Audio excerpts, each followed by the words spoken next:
इस आदमी ने कुछ अजीब चीज नोटिस की। जब वो अपने नए घर की माप ले रहा था तो उसने अजीब चीज पता लगाया। एक ही दीवार को मापने पर 90 डिग्री का कोण निकला, लेकिन दूसरी जगह से मापने पर वो कोण 30 डिग्री कम हो गया। और भी अजीब बात तब हुई जब उसने जमीन पर पानी डाला और पानी अपने आप 2 भागों में बंट गया। वो ये जानने के लिए घर के अंदर की चौड़ाई नापने लगा और फिर बाहर से भी मापा, लेकिन हैरानी की बात ये थी कि घर के अंदर और बाहर के बीच में 3 मीटर का फर्क था। उसकी बेटी भी ये देखकर हैरान रह गई, क्योंकि ये किसी भी भौतिक विज्ञान के नियम के खिलाफ था। तभी उसकी बेटी को ठंड का एहसास हुआ और वो जल्दी से अपना कोट लेने के लिए दौड़ी। जैसे ही वो कोट लेकर वापस आने लगी, अचानक वो घर से गायब हो गई। आदमी ने पहले सोचा कि शायद उसकी बेटी उसके साथ मजाक कर रही है, लेकिन जब उसने जाकर देखा तो वहाँ सिर्फ उसकी बेटी का कोट पड़ा था। अब आदमी को कुछ गड़बड़ लगने लगी। उसने घर के हर कोने में अपनी बेटी को ढूंढना शुरू कर दिया। ढूंढते ढूंढते वो ये देखकर चौंक गया कि उसने जो दरवाजा खोला था वो बेडरूम का था, लेकिन दरवाजा खोलने पर वो सीधा लिविंग रूम में पहुँच गया। तभी उसके पीछे एक काली परछाई दिखी, लेकिन वो उस पर ध्यान नहीं दे पाया क्योंकि उसे अपनी बेटी ढूंढनी थी। घर में उसे रास्ता ही नहीं समझ आ रहा था, तो उसने दरवाजे पर एक कुर्सी रखकर निशान लगाया, लेकिन जब उसने पीछे मुड़कर देखा तो पूरा कमरा एक लंबे कॉरिडोर में बदल चुका था। वहीं उसकी बेटी एक अंधेरी गली में पहुंच गई। उसने एक बड़ा सा दरवाजा देखा जो अपने आप खुल गया। अंदर जाते ही उसने देखा कि बाथटब में एक औरत लेटी हुई थी। जब वो उसके करीब गई तो उसके पीछे अचानक एक बूढ़ा आदमी आ गया। लड़की के चीखने की आवाज निक को सुनाई दी तो वो तुरंत उस आवाज की तरफ भागा। उसने कई दरवाजे खोले और जब आखिर में अपनी बेटी का कमरा ढूंढा तो दरवाजा खोलने पर वो फिर से लिविंग रूम में पहुंच गया। उसकी बेटी डर के मारे सीढ़ियों पर कांप रही थी। लड़की ने उसे बताया कि इस घर में शायद कोई और भी रहता है। निक को अब सारी बातें याद आने लगी। जब वो और उसकी पत्नी इस घर में आए थे तभी दीवारों से एक आदमी की आवाज आ रही थी। जब उसने अपनी पत्नी से चुप रहने को कहा तो आवाज गायब हो गई। उसे लगा कि ये उसकी गलतफहमी है,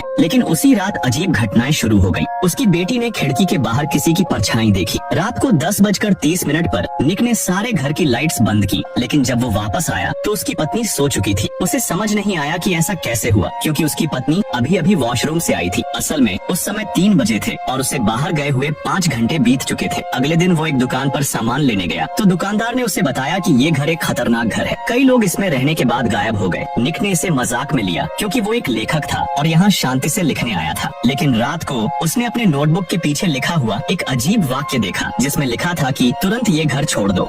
एक आदमी ने खाने का एक चम्मच उठाया और उसे सूंघा, फिर उसने उसे अपने मुंह में डाल लिया। अगले ही पल वो खड़ा हुआ, मेज पर पैसे रखे और लड़की के पास जाकर उसे एक विजिटिंग कार्ड दिया। उस शाम लड़की ने खुशी से कार्ड का पता देखा। वो पता देश के एक टॉप रेस्टोरेंट का निकला, जहां अमीर और मशहूर लोग लाइन में खड़े होकर खाने का इंतजार करते थे। उस रेस्टोरेंट का हेड शेफ कुकिंग की दुनिया का टॉप फिगर था। अगले दिन मारिया हमेशा की तरह अपने स्टॉल पर गई, लेकिन उसके स्टॉल के बाहर एक लग्जरी कार खड़ी थी। मारिया अपने बोरिंग जीवन से थक चुकी थी, इसलिए उसने हिम्मत जुटाई और कार में बैठ गई। वो सीधे टॉप शेफ के प्राइवेट रेस्टोरेंट पहुंची। शेफ ने मारिया से पूछा कि उसने शेफ बनने का फैसला क्यों किया। मारिया ने कहा, मुझे खास इंसान बनना है। शेफ उसके जवाब से खुश था और उसे अगले दिन से काम शुरू करने को कहा। अगले दिन शेफ ने मारिया से उसकी खासियत वाली स्टर फ्राइड मांस बनाने को कहा, लेकिन जैसे ही मांस पैन में गया शेफ ने पैन छीन लिया और मांस फेंक दिया। शेफ बोला, तुमने ज्यादा पका दिया। प्रीमियम मांस के लिए गर्मी का सख्त कंट्रोल जरूरी था। बार बार की असफलताओं ने मारिया का आत्मविश्वास तोड़ दिया। शेफ ने उसे कहा कि अगर वो स्टैंडर्ड्स को पूरा नहीं कर सकती तो चली जाए। मारिया रो पड़ी और तुरंत छोड़ने की सोची, लेकिन अगर वो चली जाती तो अपनी साधारण जिंदगी में वापस लौट जाती। मारिया ने मन बना लिया और किचन में वापस चली गई। अगले दिन सुबह उसके कोवर्कर्स ने उसे फर्श पर सोते हुए पाया। जब शेफ आया तो मारिया ने वही डिश दोबारा पकाई। इस बार मांस पैन में नाचने और पलटने लगा। कुछ ही सेकंड्स में डिश तैयार थी। शेफ ने मांस की जांच की, एक बाइट लिया, लेकिन कुछ नहीं कहा। शेफ मारिया को एक टॉप टियर बैंकेट में ले गया। बैंकेट में उसकी स्टर फ्राइड मांस को एक आर्ट वर्क की तरह पेश किया गया। मांस रोल्स इतने सुंदर थे कि अमीर मेहमान जंगली जानवरों की तरह खाने लगे। जब मारिया आत्मविश्वास से भर गई और अगला कदम उठाना चाहती थी तो अगला क्लाइंट कोई साधारण नहीं था। एक इन्वेस्टर ने उसके लिए एक रॉयल लेटेस्ट डिनर पार्टी का इंतजाम किया। इस बार उसके सामने उसका खुद का हेड शेफ था। मारिया को पता था कि सफल होने के लिए उसे हराना होगा। बैंकेट में लाइट्स धीमी हो गई। अचानक एक पूरा मांस धीरे धीरे नीचे उतारा। शेफ ने उस पर कुछ अज्ञात मसाले छिड़के और आग जला दी। पूरा मांस आग में लिपट गया। स्वाद और नजारों का एक अद्भुत उत्सव शुरू हुआ। शेफ ने खुद पहला टुकड़ा लिया और उसे एक शाही महिला के मुंह में डाला, जैसे किसी जानवर को खिलाते हैं। ये देखकर अमीर मेहमान उतावले हो गए और बेतरतीबी से उस डिश पर टूट पड़े। वहीं मारिया ने शांति से अपने वॉक में सबसे सस्ते सामानों से एक साधारण फ्राइड राइस नूडल्स की डिश बनाई। मारिया ने साबित किया कि घर का बना खाना असली खाना है। अमीरों ने ऐसा सस्ता खाना कभी नहीं खाया था, इसलिए सभी ने उसकी खूब तारीफ की। मारिया ने सोचा कि अब जीत उसकी है। तभी शेफ ने धीरे धीरे एक कटोरी सूप निकाला। सूप का रंग देखकर मारिया को तुरंत समझ आ गया, वो सूप इंस्टेंट नूडल्स के मसाले से बना था।